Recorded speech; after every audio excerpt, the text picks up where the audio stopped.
Dispatch हम लोगों का बहुत स्मूथली चल रहा है। 70% से ज़्यादा पार्टियां निकल भी चुकी हैं। शाम में फिर हम लोग रिपोर्ट लेंगे सभी पार्टीज के अराइवल का। और जैसा आप लोग जानते हैं कि कल इलेक्शन है, हम लोगों ने बहुत स्तर पर जो है सुरक्षा व्यवस्था सुनिश्चित कराई है। लगभग 7 लेयर्स हैं सुरक्षा व्यवस्था के। जोनल, सुपर जोनल मजिस्ट्रेट्स हम लोगों ने सीनियर ऑफिसर्स को लगाया है। इसके अतिरिक्त 60% से ज़्यादा बूथों पर हम लोगों की वेबकास्टिंग हो रही है। इस फेज में माइक्रो ऑब्जर्वर्स भी हम लोगों ने ज़्यादा संख्या में लगाया है। लगभग 300 के लगभग लोकेशंस पर हमारे माइक्रो ऑब्जर्वर रहेंगे। वेबकास्टिंग 60% बूथों पर रहेगी। इसके अलावा पारामिलिट्री फोर्स के जवान हैं।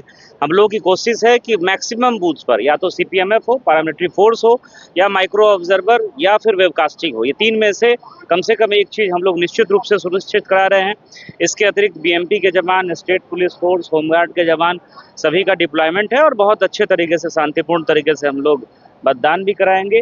और उसके बाद बाजार समिति में जो है हम लोगों का ईवीएम जमा होना है, वहाँ भी सारी तैयारियां हो गई हैं। वहाँ भी हम लोगों का स्मूथ अरेंजमेंट है और बहुत प्रॉपर तरीके से एसीआई की गाइडलाइन के अनुरूप हम लोग वहाँ पर ईवीएम का जो है डिपोजिशन भी सुनिश्चित कराएंगे। कई नक्सल प्रभावित क्षेत्र थे जो वैशाली होता है, इसमें टाइमिंग पहले दूसरा होता था, इस पर टाइमिंग उसकी बढ़ाई गई है। अब देखिए, वो नक्सल अफेक्टेड कोई भी हम लोगों का ब्लॉक या थाना क्षेत्र अब नहीं रह गया है।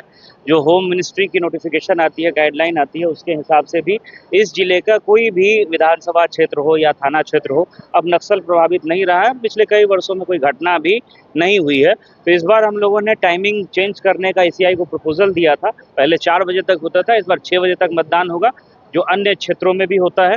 सुबह 7 बजे से लेकर के शाम के 6 बजे तक सभी विधानसभा क्षेत्रों में, जो मुजफ्फरपुर जिले की 5 असेंबली सेगमेंट्स हैं वैशाली लोकसभा क्षेत्र की, उसमें यूनिफॉर्म टाइम रहेगा सुबह 7 बजे से शाम के 6 बजे तक।